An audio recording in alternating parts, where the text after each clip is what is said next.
Hello, welcome to Miniature Realms. My name's Stuart. We've just had the biggest news for Warhammer the Old World, and some of it will be up for pre-order very, very soon on episode 6 of The Old Worlders.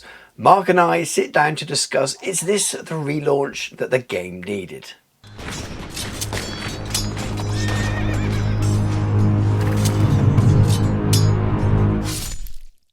Miniature Realms is proudly sponsored by Counter-Attack Bases. They stock a wide range of counters, gaming aids and movement trays for multiple game systems and offer custom items to suit your club, your event or even your podcast or YouTube channel. Check out the link in the video description. Mark, what a really, really exciting few days we've had for Warhammer the Old World. We've had a massive preview, and then as we're recording this, we're only a couple of hours after we know that some of the stuff's going up for pre-order next Saturday. So we're really not waiting long for this stuff at all. Are you excited? I mean, this is the face of a very, very happy man who, with a massive smile, who is ecstatically happy. I did not expect the traction to be quite so quick, but yes, yeah, there you go. It's fantastic. What a great weekend. Really, really good. Super good. I think what we're going to try and do is, I've already done my reaction video to this. I'm going to pop a link in for people if you want to go and check that out as well. This is more of a considered kind of look at what's been released, and we want to talk about it from a macro level about what all of these releases mean for the game, and the question really is this the game relaunched, and is this the relaunch, the fresh life that the game has needed? So that's the question we're going to be trying to answer today, and we want you to answer in the comments below as viewers at home. And yeah, it's going to be really exciting. We're still going to go through all of the stuff in order pretty much of the article, so you can follow along at home if you haven't already read Games Workshop's release article from the preview. We'll give our own sort of thoughts and feelings on each of the releases and bring it back to the conclusions really of how big a thing is this. Is it a bit of a relaunch? So we got a lot to go through because we're going to try and keep it to an hour. We don't want to go over an hour. So let's sort of crack on with the first one. And the big news, I suppose, is the core set. We have a proper 2-player starter set. I will really quickly read out what's there, because there might be people that have not seen it before. But we have Chaos Warriors versus Cathay. Chaos Warriors is an aspiring champion on a demonic mount, aspiring champion with battle standard, 16 Chaos Warriors, 16 Chaos Knights. And then the Cathay side, new miniatures in terms of the game, so they're not old Hammer miniatures or middle Hammer miniatures or even 8th edition miniatures. These are new for Old World only, which we'll come back to because I think that's important. But this is stuff we've already seen before. So the Gatekeeper, Warhorse the Gatekeeper as a battle standard bearer, 20 Jade Warriors, 5 Jade Lancers, and the cannon, Cathay cannon with Ogre Loader to balance them off. And then with that, in that set, there's dice, there's the measuring tool, and even a play mat, which will be really fun to find out a bit more about that, what they mean by that, whether it's going to be poster type or whether it's going to be card. I think what tends to happen with SDS is poster type. Usually, and the thick cardstock stuff tends to be Age of Sigmar and 40k at the higher box level, don't they? So we will see. Doesn't say it in the description on that at all. So what were your first reactions to that set, Mark? What great models. What fantastic models. We've seen the Cathay side before. So I'm not going to touch too much on that to start with. But the Chaos stuff is, to me, it felt like it was a real throwback in terms of going back to sort of like 5th and 6th edition with the really nice pointy helms and the big chonky boys that Chaos Warriors should always look like on the battlefield. The amount of armor they've got on, and it's just crazy. To me, I'm not sure if the rules adjustment is going to be that maybe they come with full plate now, but they are very heavily armored. Yes. And they're just beautiful models. The standard bearer is such a lovely miniature. I mean, it's far beyond my ability to be able to paint it well, but that that is going to be eye-catching in so many armies where people are just going to immediately single in on it and go, "That's a really nice mini." Yeah. Um, Yeah. yeah, and the choice as well, the choice of troops. Admittedly, there isn't a huge amount of Chaos Warriors and Knights, but there never has been. They've always Mm. been really, really expensive to put on the battlefield.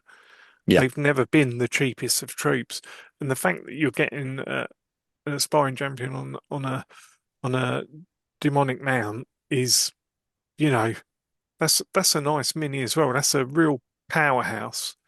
Yeah. So yeah, I mean, yeah, fantastic, pretty well balanced armies, lovely minis, 10 out of 10. Yeah. Tick the Yeah. box. Yeah. Yeah, I think so. And going back to the sculpts, it's been quite. I mean, Jordan Sorcery, friend of the channel, has put out his own video today comparing the armor styles because he's a sort of a Warhammer historian, and he's done a longer video a fair few months back, maybe even a year or so ago, about the progression of Chaos Warriors and the lore and the development within Games Workshop. But he's done a little one based more on the miniatures. And it's really interesting to see. So when I first saw the pictures, I was thinking, these look a little bit like the third edition stuff that I very recently talked about, funnily enough, in a video I made, looking at the Third Ed Armies book. And then something Jordan also pointed out is that a lot of the styling is very similar to the fifth edition miniatures as well. And I really like it. They're definitely different to what we saw for that sort of Slambo style Chaos Warrior and the ones we saw a little bit later on.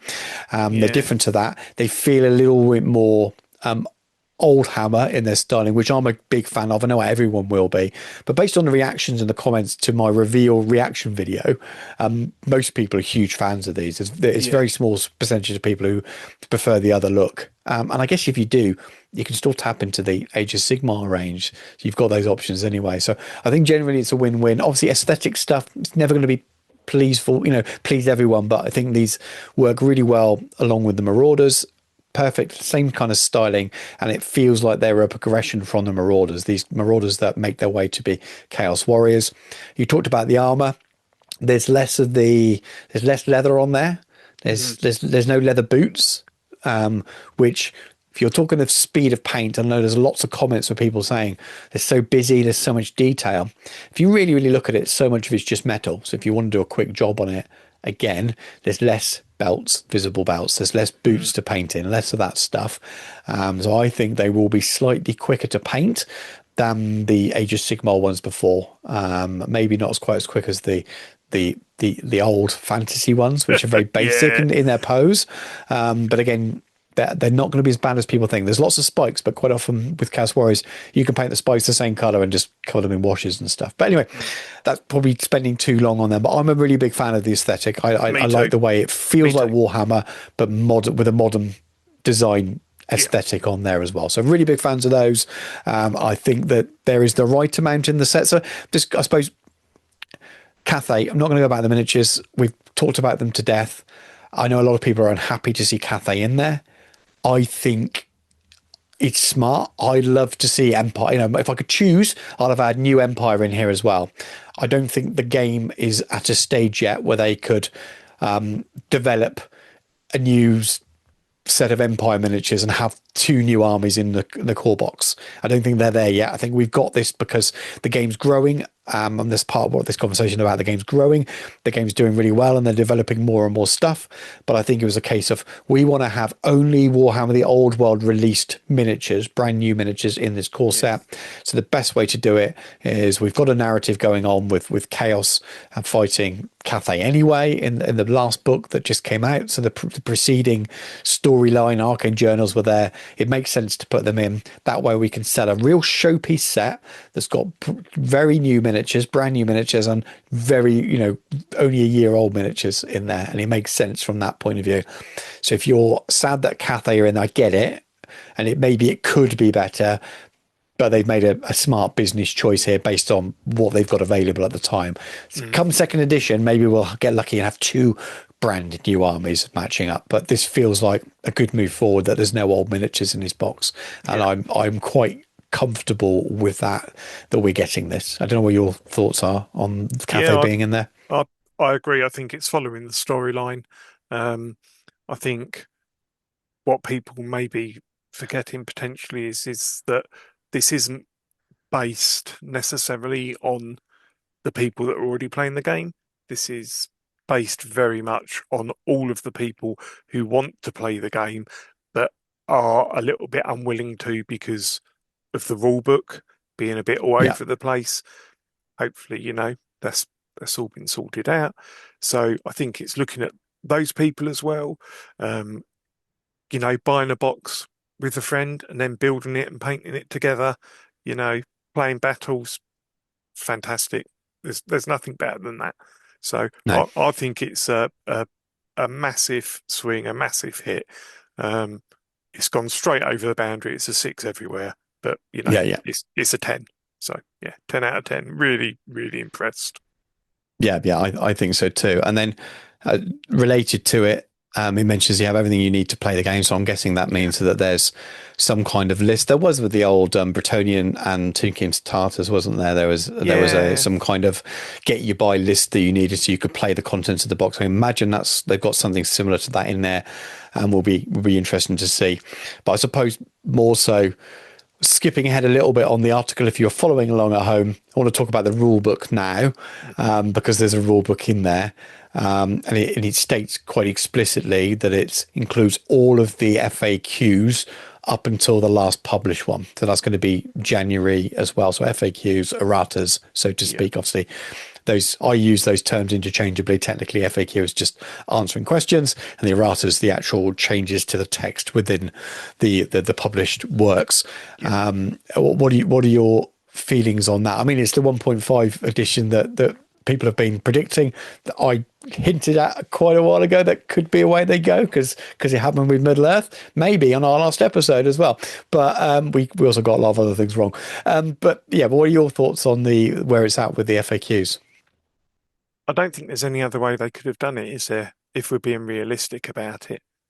Hmm. Um, I don't. I'm not a publisher, but I don't know how long the process is for putting articles into hardbound books and things like that. But I would Hmm. suggest that along the chain as it's progressed, that there probably just wasn't time to put it in. Um, I'm quite happy with it being at 15.2, I believe it would be if it's January. Yeah.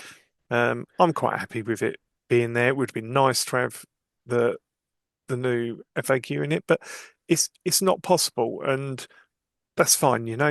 All that people wanted, especially new players, was a stable playing field. They've got that Yeah. now, so I think it's just a case of this is the best outcome that could be possibly achieved. Um, Hmm. we would all have liked it to perhaps be a little bit different, but it couldn't be because of the logistics of the matter. So, you know, that's it. There's there's Yeah. there's not a lot more to say about it, really, is there? No, no. I mean, in our last show, we were obviously hoping that certain things, the rules may get changed and stuff, and it seems Yeah, like that's not going to get. And now that it probably leads me to believe, based on how they handled it with the Middle Earth book, that they're not just about if there is an FAQ, meaning errata as well, coming out soon. That I imagine you won't have any changes to this book in there. There might be some FAQ questions, but I imagine there'll be no direct erratas. I don't know that until no, we see it, but my assumption is they won't bring this book out knowing when they were going to bring it out and immediately make some validations to it. That doesn't mean that might not happen in the future, but it feels like that they must be happy enough with the edition as it is, and some of the changes that people have been calling for or want. They might just have to be patient and wait for a next edition now. And all I'll say to that is I totally understand some things could be better for sure. I'd like to see skirmishes change, etc., etc. We came up with our own wish list, didn't we? oh yeah, However, I was chatting to Dan, who's who's my co-host on the Hobby Hour and stuff on the other stuff I do on this channel, and we were just reminiscing over the days where you get an FAQ after a rulebook came out, and it would kind of fix some printing errors and things like that, and that was it. Then it was left. Things didn't get changed. No. And I know we're in a different world now, especially if you play Age of Sigmar or Warhammer 40k. Definitely, we're in a completely different world and a different approach. But that is different to that side of the studio, and I think we're not going to get that kind of constant change. And the game is designed to be played generally casually and narratively. There are some match play rules, but for people who want to really keep continuously balancing it, which is not a bad thing to want at all, the community is going to have to deal with that themselves with certain things. And that might mean community-wide, worldwide versions of comps and stuff, and there's definitely enough of those out there that people take on. It might mean just at an individual event level, but if you really hate something that much about the rules and think it doesn't work well, then play around, come up with some changes. But I've got a feeling that's what the community is going to have to accept now, that the we'll call it 1.5 because it's a 1.5 rule book, but the 1.5.2 version of the game is probably pretty much it now for the edition. And that change doesn't mean we might not get changed to army lists, because that's different. They're not changing those printed books, so we could still see points changes and things. But I think rules wise, we just need to settle down and accept this is kind of it for the edition now. I don't know if you have any more points on that after I've rabbited on there a little bit. I think I pretty much agree with everything you said, Stu. I think it's just like the natural course of the way that things are going to run, and we've got new stuff. We should all be happy. Yeah. I mean, so we can change it. We've got the power to change it if we don't like the way things work, but also spending our life wishing something to be different when the game can still be played in so many ways. Then I think just take the positive approach. And if you love this game, that's not letting Games Workshop off for stuff that's not as good as it could be, but also we may have to accept that this is where we're at with it. We will see when we start reviewing the book in full, see whether there are any changes. But if it's only up to that FAQ, I'd be surprised if there was that drastic a change in the book. We may well find that a lot of the things people are hoping for may not be as drastic as they wanted. Anyway, Dragon. What do you think? You're a big Chaos fan, so I'll let you talk about this. He's a bit nice, isn't he? He is quite cool. Great dragon, great miniature.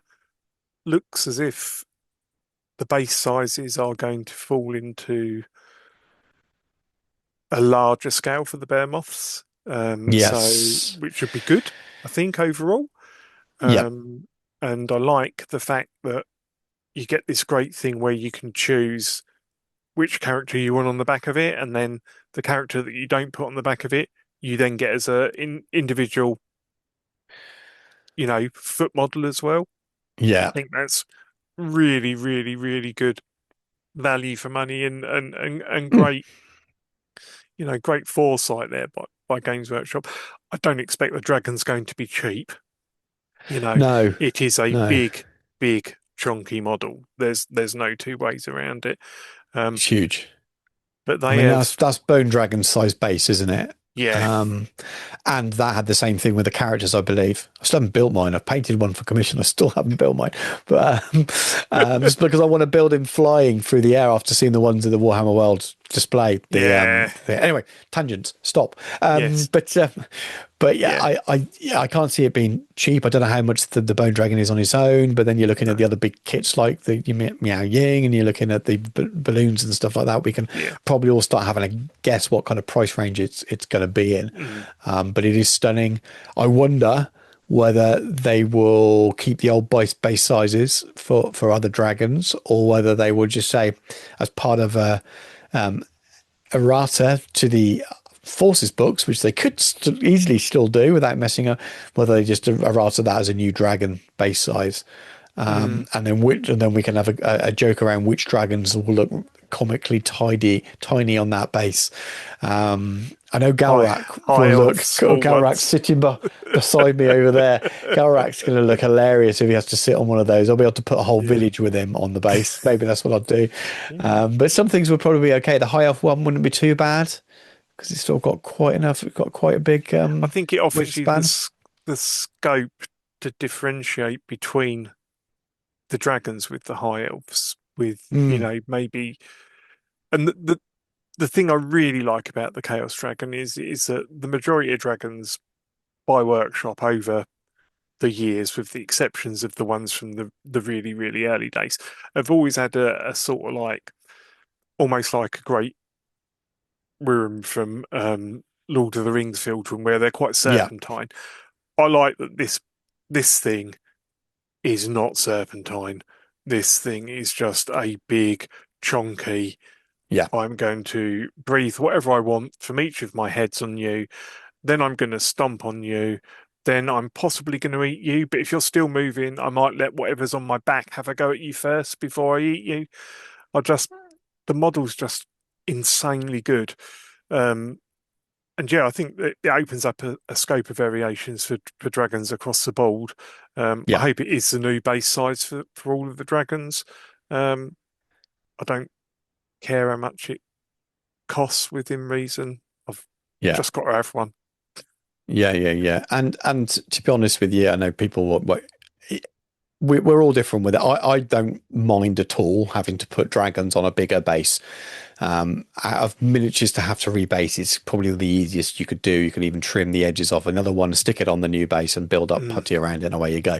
I know there will be examples, especially if people using the older miniatures and maybe things they've sold on a made to order that might, like I said, like a rack a little bit, might look a little bit tiny on that. But then we also need to realize that the game's moving forward. And again, going back to what the primary question of this podcast is: this a relaunch? Is this the future of the game? This gives a really good indication of where the game's going. Having the older miniatures still is cool, but the future of the game will be everyone's going to have a big dragon miniature like this. That's the goal 10 years down the line. So sometimes you have to kind of things will have to look a bit quirky for some of the old miniatures as they go through this slow process of removing the metal miniatures. And I guarantee in probably from now on we're not going to get new metal or resin miniatures. no, They'll only be available on made to order for collectors, and we'll talk about made to order right at the end of the end of yeah, this show as well. So, yes, it's not ideal. If you've got a smaller dragon, an older sculpt, it's going to look a bit silly on that base size. Maybe you can build it up or something. I don't know. But for the game, for the wider game, I think it's a stronger thing. I saw someone, and I'm not, they're totally entitled to this. And I can't remember if it's in our Discord, if it's on a comment of the video, but they said they hate the tactical rocks. I'll be honest with you, dragons almost look silly if they're not on a tactical rock. I think they look a bit weird if they're flat on the floor, just my opinion. I think they look so much better and more dynamic when you can get them half climbing up something, because if they're not on that, they're going to be quite stationary, or they're going to have one foot attached to the floor. Just a personal I think the personal thing thing. is even if you don't want it on a tactical rock, it's got to be on something because the size of the miniature dictates that the support has to be there Yeah, yeah, for yeah, it yeah, yeah, to be held in place. So if it's not a rock, it's going to be a tree stump or it's going to be yeah. part of a ruined building. It's going to be something. So the Something. alternative to that, as you say, is have it on the floor. Well, going back to what you were saying before about some things looking a little bit out of scale, my DS9 Black Dragon, which is one of my favourite ever miniatures, with my Dark Elf sorcerer up on top of it, is now effectively going to look like a Dark Elf is riding around on a Shire pony. Um, Yeah. but I'm happy to live with that because I'll just use it as a unit filler or something like that, and make a real nice, piece out of it another way. But I think the rule is dragons are here and dragons are big, and Hmm. that's how dragons should be. You should put it down. I know there's going to be an issue with people saying, "How are we meant to transport it?" Well, people have been transporting balloons for the past year. Yeah, yeah. Well, people You have know, been it's transporting Titans and stuff for other game systems, so yeah. that's not There's it's not a new thing. Games Workshop make miniatures look cool. They don't make miniatures that are easy to transport, and that's just the way it is. And the yeah. fact that it's plastic will mean that actually with some magnets in the bottom of the base is actually pretty good. If this Mm. was resin and like a full grim Horus Heresy Primarch, that's when you've really got real issues transporting it against plastic dragons like this. Going to be absolutely fine. I don't see any issues with it at all. Right, next thing BattleMarch, General's Companion. Now, this was just a huge surprise to me. We had rumors of the other stuff for ages. It was the core set was like the worst kept secret since 11th edition 40k was released. It was just a debate about what the contents was going to be, and the dragon rumors have been around for a very long time as well. This was just a genuine surprise on that preview. Mark, tell me how much you love BattleMarch. Well, in the beginning, there was BattleMarch, and in this edition, and it wasn't in the beginning, but it should have been. I love BattleMarch. Everybody knows it's my favourite way to play the game. I love all of the things about it. Sometimes it scales slightly wonky, but in general, they've got it great. It's a great entry to the game for people that are new to the game, or for people that want to start building a new army. If you're really slow at painting like I am, it just means that you're in a position where you've only got to paint a much smaller amount of models to still be able to have a great evening's entertainment at the club or wherever. Yeah, it's fantastic. It came out of the blue, out of left field. I wasn't expecting it. When I saw it, there was a lot of happy squee noises occurring. I still am struggling to come to terms with the fact that it's there, because I'd hoped for many, many months that this was going to be the way forward. And it's looking like this is actually going to be the way forward for new people into the hobby. And yeah, fantastic. Brilliant. Absolutely superb.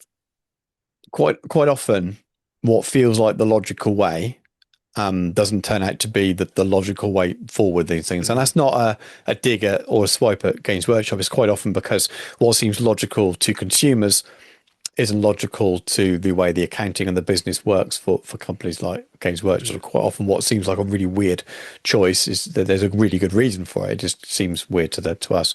But BattleMarch just seemed like the most sensible way of aligning your starter set. We're making some assumptions here because they've shown two, but let's start with the book more. But it definitely seemed like it was the logical way to go. So in that book, the General's Companion, it says, packed with example muster lists, which is interesting. Maybe it's given people a don't take broken shit kind of approach to it. Who knows? Campaign rules, which is really interesting to see, because we've got our campaign rules already, so they're adding some more. We're talking about Renowned Forge and running campaigns beforehand. I've got Mighty Empire sitting over there to look at, and it's nice to see campaign rules here. 6 narrative scenarios.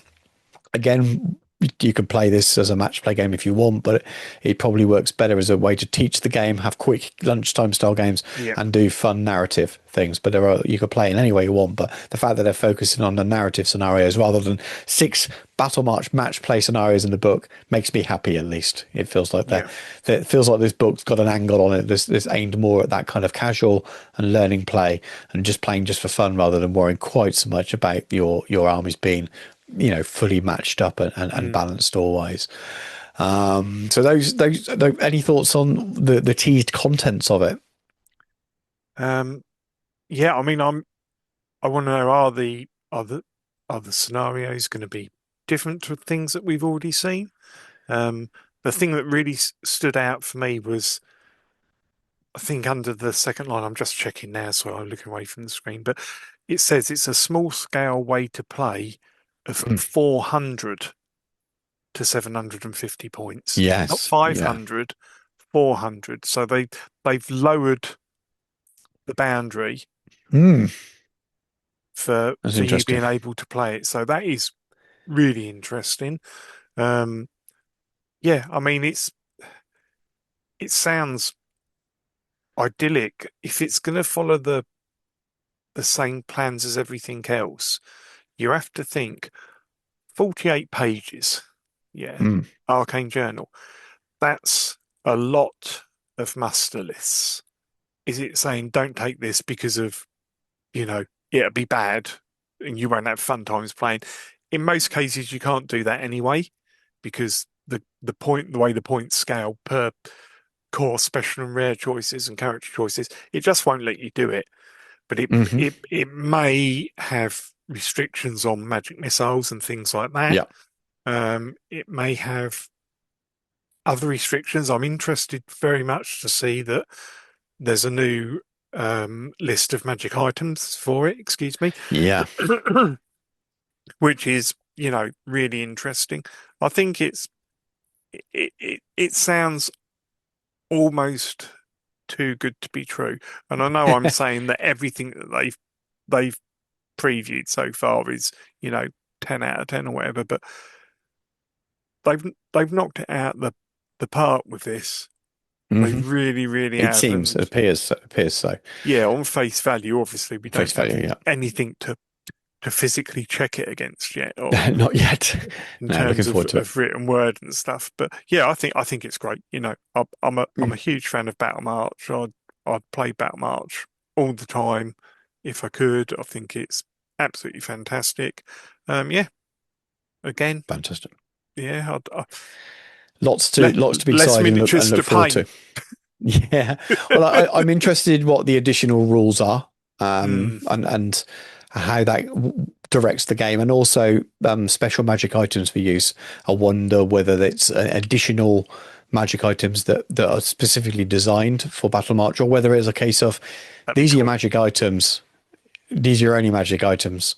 We've designed these for use in small games. Don't go looking at the others, which would be good. Or maybe it's a case of the additional rules are you can only spend up to 15 points on magical items from the core items or from your arcane journals. Everything else is void. But because that's not very many items, here's a list of more things that you can use that are also within that point range. So you've got much more variety. Because they might want to cap the sort of the cost of magic items, because last thing you want is something really super powerful. I know that's hard to do because you go over your character allowance and stuff, but there would be broken things. But maybe they're just going, well, we need a few more low cost magic items. Let's bring them out as well. So really excited to see what those turn out to be. But the other part of BattleMarch is that we have 2 more BattleMarch releases, which are the new Star Armies, which we've obviously hinted at already, but the first glimpses of what all starter armies may be like. We don't know that for certain, but it looks like these are relatively low model count, so 38 and 36 models respectively. Yep. I think that's important. I think they deliberately designed to do that to keep the costs of them the same. I imagine under £100. They'll be looking at Spearhead. They will be looking at the Age of Cygnus. That's Spearhead, isn't it? What's the 40k one called now? Combat Patrol. That's the one I was looking for. Yeah. So I imagine they'll be looking at those. Maybe, or I imagine they're around the £100 mark. I'm guessing. I have no idea here. What you'll get for your money. I imagine there'll be a little bit of a saving, and they're looking to keep the boxes so they're all the same price. And that might sort of guide what you get in the box just as much as making them ready playable with an army list. However, I wouldn't be surprised if they're not all spot on the same amount, because that's the Games Workshop thing to do. A sensible thing to do would be to say they're all playable. But if it's like Combat Patrol, the points don't match up on all of the armies. So it may well be they're saying, we'll play the Cathay versus the Warrior of Chaos here. There might be 50 points difference between the two armies if you just do it. So there might be, I know 40k is different again because you can't pay for extra weapons and stuff the same way as you can with fantasy. So maybe they're just different. But it wouldn't surprise me if some of the boxes only add up to 400 points because of the miniatures that are in them. And maybe some of them add up to nearly 750, harking back to that point earlier. But about the lowering and possible swings, because of just we need to put this in there, but we've hit our model count, which maybe is a maximum of 40 or something to keep the cost the same. How do we balance it off? So that might come into it as well. But interesting. I was surprised to see the Longma there rather than the what's in the starter set as well. So that could be so that's quite a good point. And interesting that what looks like the core set as well also could be BattleMarch. It looks similar, right, armies? I mean, if you go, I'm sure lots of people have done this already. If you go and point them up, they could definitely point up to BattleMarch size armies. Yeah. So it shows you could have multiple BattleMarch armies, a bit like you have multiple spearheads. There's so many routes they could go down with this, but I'm excited because it looks like the start of something new, and I hope now we see this very quickly for each of the factions, so that Yeah. people can go and get started in this way. I hope this isn't a real slow thing now, where some armies have to wait a year or two for their starter, waiting for new armies. I Yeah, hope no, this is the way to that go. wouldn't be good. That wouldn't be good at all. This hopefully, fingers crossed, comes out incredibly rapidly, so that people can have a good look at what they feel like playing if you're a new player, or if you're an old player and you want a new army, you can have a look and choose from there. Yeah, I think it needs to happen quickly, Mm, whatever they do with it. I was incredibly surprised to see the Sugar Lord. yeah, Um, that's an indication that just because, you know, something is in a BattleMarch box doesn't mean it's necessarily not going to be quite powerful. And I know that mm, the the thing with Shugs is that obviously the more you play with them, the better they get. But even so, as soon as you put one of those in the box, that starts pushing it up towards the upper end, doesn't it? So, yeah, um, and that, it could be interesting. There might be a couple of armies that are only 400 points each, and there might be one that's 750. So it may be that you could, potentially get some allied actions of if there's a 400 point dwarf battle march mm. box and a 400 point Empire battle march box. You could get both of those and then play them against one of the larger ones. We don't know, do we? No, It's a new start for everything. That's purely hypothetical. No one knows. I haven't pointed But these up either. I don't know if you have. I probably should have done in preparation for this, but I've not. no, I've not I pointed haven't. I those up think to. that the Shug Lord one's going to be quite expensive. Although Chaos Warriors Mm, aren't cheap, are they? no, they're So not, it's and that's the same going to be amount as you get quite. in the core set. Yeah, it's going to be quite expensive, I think, either way. Although the Marauders are a good size block that don't necessarily cost that much points. So, Yeah. maybe we should have pointed them up. Sorry, people, if we haven't. Yeah, Uh, I'll read them out in case people don't know really yeah, quickly. So the Chaos one has a Sorcerer of Chaos, 5 Marauder Horse, 20 Chaos Marauders, 8 Warriors of Chaos, 4 Chaos Knights, or, the new miniatures in the core set and those recent Marauder releases. The old miniature in that box, which I think is important, which shows that we could see these with old miniatures as well, is the old Sorcerer of Chaos. And then the Cathay one is the Sugar Lord on Spirit Longma, 20 Jade Warriors, 5 Jade Lancers, 6 Iron Hail Gunners, and 4 Crane Gunners. What it really stands out, I might have swayed the contents of these boxes a little bit, as these are really, really nice add-ons to what's in the core box. what you're saying that they might have planned it, that the Battle March boxes Potentially, could yeah, be used with the core box? Surely not. I know.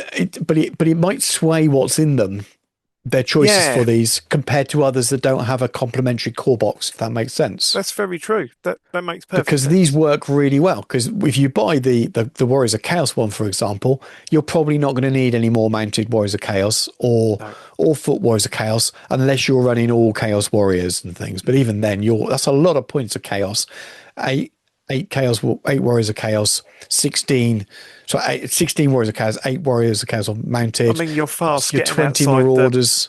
the parameters of 750 points, then, aren't you? Surely, by Yeah, the time you put a but hero in. I'm talking about adding that one For on lot to the core set for a for a bigger bigger army, army, yeah, yeah, yeah. no longer BattleMarch. But even then, you're probably buying that box. You may not need more Chaos Warriors on top of No, it. You might buy another box of Marauders and a box of Marauder Horse, or depending on how you're running your army, you might be buying chariots or beasts, or that would give you a lot of points, I think. You're going to be you'd up be to well on your 1500. way. You could well onto 1500 points, and you've already got 2 characters. You've got your BSB, you've got your general, and now you'll be adding your sorcerer in, which you can have as a lord as well. So you really, chaos wise, you could buy the core set and pick up this whenever it comes out, and you've got a huge chunk of your Chaos army. Might not be the competitive build, might not be the way some people want to do it, but you are at the point there where you can go out and start buying some nice little extras like chariots and stuff if you want to go down that route, or more orders. Cafe again would work. It fits. It builds a nice core of what I would argue looks like a proper Warhammer army. I know that's not the way everyone would want to play them. But again, you'd have a good amount of you wouldn't be wanting any more Jade Warriors probably, and you'd maybe want another cannon, and you'd probably want to pick up a balloon and all the other stuff that goes with it. But you've got a really good start then as well to your Cathay collection. So they're really good second purchases, and we'll in a future date come back and talk about how beginners might work. Got any more thoughts on those? But because I want to scoot on with what you've got. Let's scoot on. Let's keep going. Yeah. Yet more surprises. Again, things rumoured about this for quite a while, and I'm not surprised there's an arcane journal that's to do with chaos, especially with new chaos being in this set. But I am surprised they showed us it now, along with everything else. I thought we'd find out about this a little bit later on if it existed. And yeah, really, really exciting. But I'm excited because it's back in the heart of the Empire. But I'll stop talking. What were your initial thoughts on it? I'd hoped for ages. Everybody knows that, I love Unified Chaos. I always have. I was happiest in second and third edition and around the Lost and the Damned and Slaves to Darkness and everything. So to finally have it there where you're going to get to have your Beastmen and your Mortal Chaos alongside each other, even if the demons aren't in, that's fine. I get that they're a legacy army. That's fine. But yeah, that it really does make me incredibly happy because it enables me to use two of my favourite armies together as I always feel they should be used. So yeah, I didn't think we'd get it this quick. I didn't even know if the rumour was true, but I'm very, very, very excited to see what's in that book. Yeah. Especially around arcane ploys. Yes. And customization of warband leaders. Those two things for me immediately, that's like a green tick box straight away for me. So what do you think about it? I mean, I know that you've got a Beastman army, a small force, and yeah, I mean, I've got quite a lot of chaos. I've got 2,000 points worth of chaos already, and I've got a small Beastman force that I own because of doing painting videos on this channel, because I thought there'd be fun things to do. But I suppose just to recap for anyone who coming across this sort of and they haven't looked into the detail, the stuff that Mark was alluding to, so what the Arcane Journal, the information they've given us on the Arcane Journal is that there's new ways to use your Marauders, Warriors and Knights, and that there will be an Army of Infamy, which means you can use your beasts with your Chaos Warriors, so you're using them as that combined army list. And then you also talked a little bit about rules for wizards then to manipulate the winds of magic in new ways. And there's a card pack which we'll come on to in a moment, which I think is going to relate to that, the arcane ploys, which is what you were talking about. So I thought it's that's obviously not gone up on the preview yet to this book. We've the other stuff we've talked about, not the BattleMarch boxes, but the BattleMarch book has gone up for preview, but this stuff hasn't as yet. So my assumption is that this will be a later wave, this Arcane Journal, and the cards will come with it, and maybe there's stuff they haven't showed us yet. I wouldn't be surprised if there's yet more miniatures. They tend to tease these things out. So I think it's brilliant. I like the fact that it's heading back into the empires. I've already said there's a talk about the invasion spreading across the border into Osterland. So that to me says, are we going to learn more and more about different provinces that we're still a little bit wishy-washy at the moment? We're still kind of living on future history, if that makes sense. So those of us who have played the game for a long time still view the Empire as the setup as it was in the 2500s. We're obviously a couple of 100 years before that, and there are some subtle changes, and we don't know really about them until they're written about. And we might, with this, find out a little bit about different rulers in another province, which is really cool. So I'm most excited about that. But then I always love a way, because I'm not. I don't want to collect a 2,000 point Beastman army. I quite like them, but I like the idea of swarms of chaos to be the big bad to fight the Empire and stuff that I love. So I'm building a collection of chaos very much in the old school way of doing it. And I love the idea that there's a way that I can kind of mix them all together. I'd do that anyway, because I play Warhammer in a way that says I don't care, or just have them as allies, or don't, for this narrative game, I don't care about rolling for misbehaving mercenaries or whatever. I'm just going to have fun with it. However, roll. Yeah, this makes it easier. So it feels thematic. I love arcane journals. I love how thematic they are, how narrative driven, and how not every single army of infamy is designed to be. Clearly, is not designed to be used competitively. Some of them are just designed as theme, and you go and have your fun with them, talking about slayers, talking about there's others out there as well. We won't list them all now, but so that side excites me, regardless of how playable the army is. I know when it comes out, there will be people that review the army list from that perspective. That's fine as well, and I get it. And if you're watching this, you're like, I do care about how powerful it is. That's fine. I'm just excited about 100%. It existing. Genuinely excited about it existing, because it's the way I view my Warhammer. So for me, I'm probably a little bit easier to please in that sense. So can't wait for that. I think it's going to be, generally when stuff is shown, you get it within 3 months, 4 months max. It's very rare that it's longer than that. So I think we're in for a really busy period. And as we've got stuff that's gone up for pre-order so quickly after the preview, it's clearly been held on because of 40k, then it's really early. So we might still have to wait a little while. We may well find this stuff comes in another couple of weeks. Who knows? Let's not wait a while.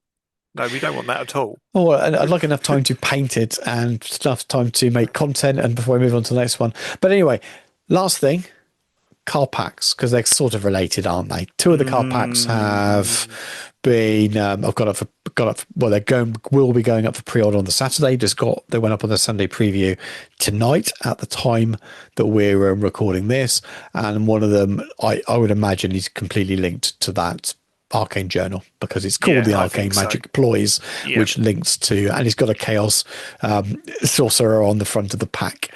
But the other 2 are, I think it does. The other two just look to be updated, and it says that they're updated versions of what they previously made.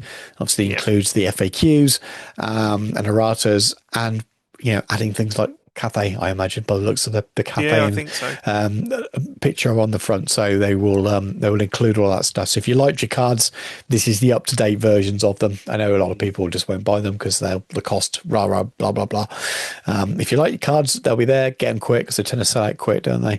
I'm excited for them. But really do. They're not essential, but they'll be fun. No. But the ploys is the one that'll be really fun when we get a bit more information closer to time about that Arcane Journal and what ploys are, because that could really change the game. And is that something that's designed for competitive play as well? Or is that something that's more of a narrative thing? I don't know, because there's potentially a really meta-changing thing there. If there's a whole new way of doing Magic, it could just be something that's meant for narrative games and stuff, and we just don't know. But to introduce something with a new name as a Magic type thing, a ploys, it sounds like something you'd find in a role play game more than a war game. Yeah, so we'll see. It's an odd choice of words, isn't it? Ploy. Yeah. Very very interesting. A few final bits of business, and we'll go through this quickly so we make sure we come in under an hour. One little thing I don't know if anyone's noticed on the thumbnail for the made to order, there's pictures of painted Reichland Empire State Troops. We've not had that before. The previous armies books, it's been Westerland, and then we've there's a couple of, I think there might be some Nuln maybe.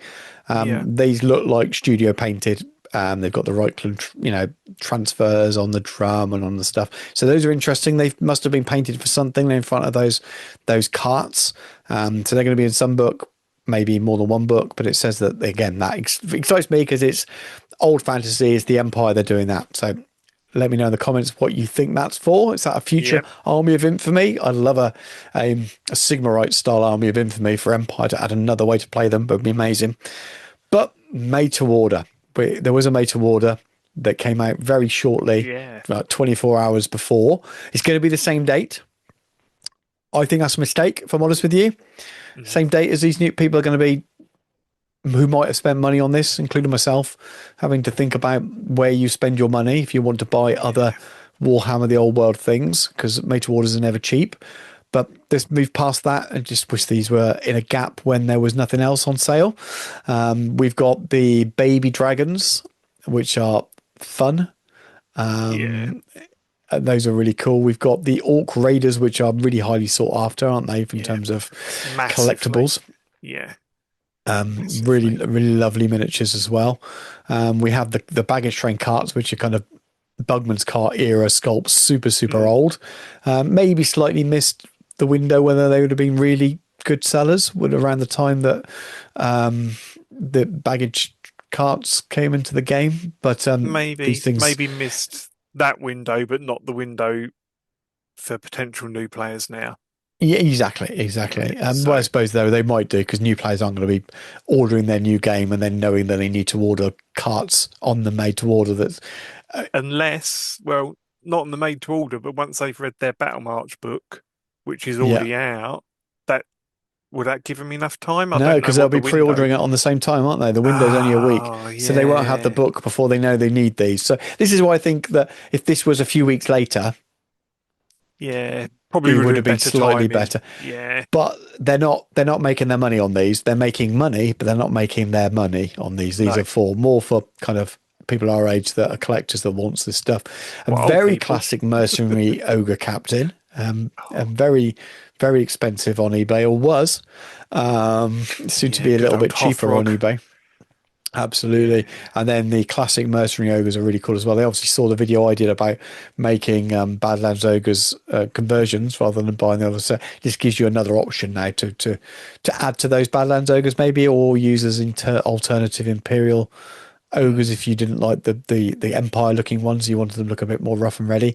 They're very cool and give you some really nice alternatives. And if you're a Yeah. collector, an old hammer collector, these are super old classics. They won't be for everyone, these things, but you just No. don't buy them. Don't buy them. Then don't get upset when things like this come back. They don't affect the main release at all. No. So I think they're really cool, and it shows that along with all this new stuff, the people that made this game care about the history of the game as well, and they're still finding old things to bring back. And Games Watcher does this in general. We get it with 40k and stuff as well. I think it's a nice little extra that's not affecting anything other than the very small metal casting department that there is, and their long waiting list for Windows Mm. to make stuff. Have you got any thoughts on those? Are you picking up any of That these? I'm probably, I probably am because I think that I do want the baby dragons, even though they're potentially almost useless for anything other than objective markers and things like Yeah, that. Just because I like them. I mean, they're Trish Carden sculpts. I pretty much buy most of the stuff that she's done because that appeals to me. That's what I grew up with, and they're just beautiful minis. Am I going to get the Orc Raiders? 100% yes, because I yeah. don't currently have them, and I just love them as minis. Um, am I going to get the baggage carts? Potentially no, Hmm. because I've got things that I already use as baggage carts. Yeah, Um, so I'm depending on the price of them, that will be a maybe. yeah, And then the C23 ogres. And just as a word of warning for anybody who doesn't know, if you're expecting these ogres to be the same size as the Tronky Badland ogres that are available at the moment, they're yeah. not going to be the same size. They will be significantly smaller, Be and smaller. Yeah, you you can will see that from the notice. pictures and their base Yeah. sizes. Yeah, But in there, I will probably get Hothrog. Um, yeah, I've got all of the others, I think. We should mention, obviously, that Scrag the Slaughterer, the initial uh, mm.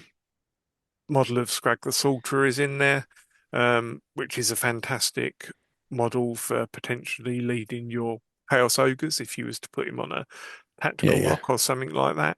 So yeah, really lovely miniatures, really odd timing. Yeah. Yeah, not a lot much more to say about those, I don't think, really. No, I mean, I'd love them all. I will potentially end up seeing their prices, and I can already guess at some of them because I know how much the Yeah, Badlands Ogre set of 5 is. yeah, We're easily talking £300 worth of miniatures here, and yeah.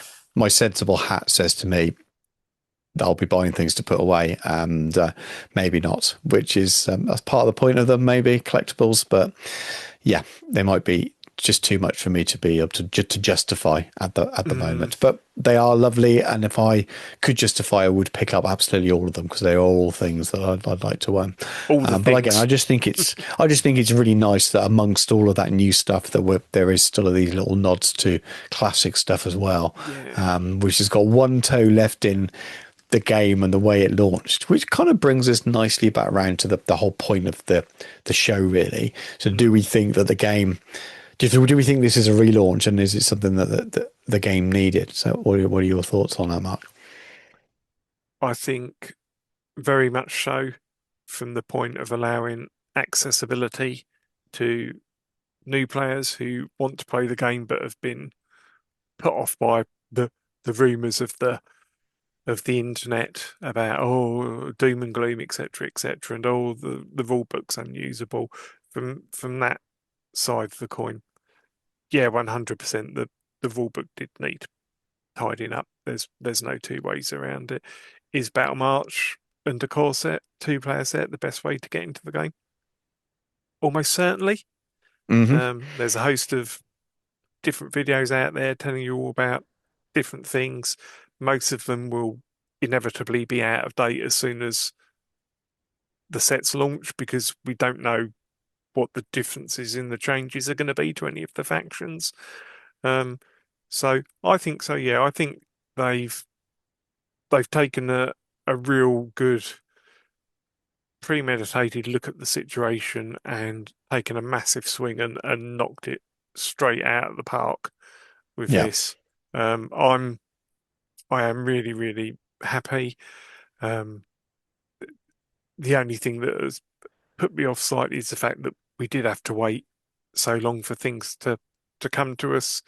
But it's 40K release, and windows fluctuate, and sometimes you just get stuck in a queue, and the queue doesn't move how you'd like it to. So for Yeah. everybody who's hung in there, I'm sure that everybody is feeling the same. That this looks like a really, really, really good, almost soft relaunch, as it were, that Yes. was needed.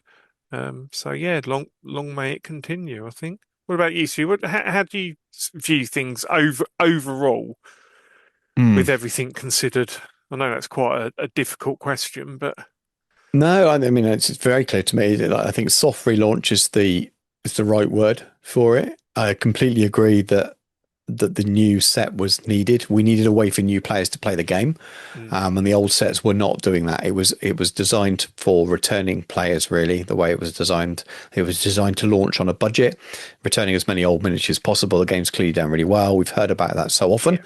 yeah, About the scope of the game has changed. You know how many creators have quoted that line so many times, but it's true. We knew that. We knew the game was selling really well, or at least better than expected, and has probably moved up to sort of join what is now a big four of 40K, Age of Sigmar, Heresy, and now Old World. And I think that's the difference was the way the game looked and the way the game was handled in terms of getting new players in. Everything else had new starter sets to look better, lots more new miniatures. They've now realised that, and I think this is the start of that second chapter. So maybe not in terms of the edition and the rules.